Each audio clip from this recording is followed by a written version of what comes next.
疫情唔但影响到屏东甲台南的山野，亲像高雄六股的金峰山野，同款是受到冲击。外销订单减少，国内介绍减去年一半。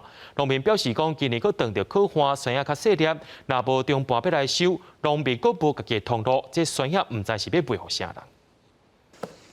往年拢5粒、6粒足济，今年足少，拢7粒、8粒。这一箱一箱的山野拢是准备要出货，仓库阁有差不多100外箱的山野等咧运。今年普遍山野较细粒，阁拄着疫情，销路大受影响。农民讲，今年拍卖平均1公斤30块，计销差不多是去年的一半。有来收，但是有的人袂接受的啊。安怎讲？啊，就批3摆啊，今年也保平安就好啊。这疫情的关系嘛介大呢，系啊。阮是做网络的哦，一寡人来订的较好销。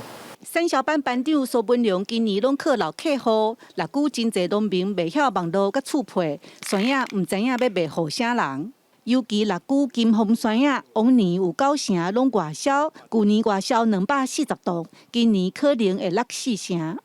外销的部分是因为受疫情影响，所以船班上有一些就是像叫不到货柜，就往加拿大的部分了。那加拿大就是我们现在就改走空运这样子。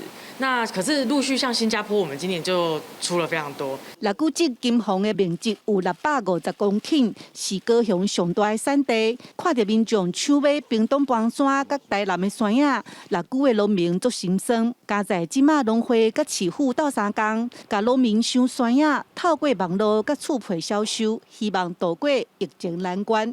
记者陈嘉文、刘伟做高雄报道。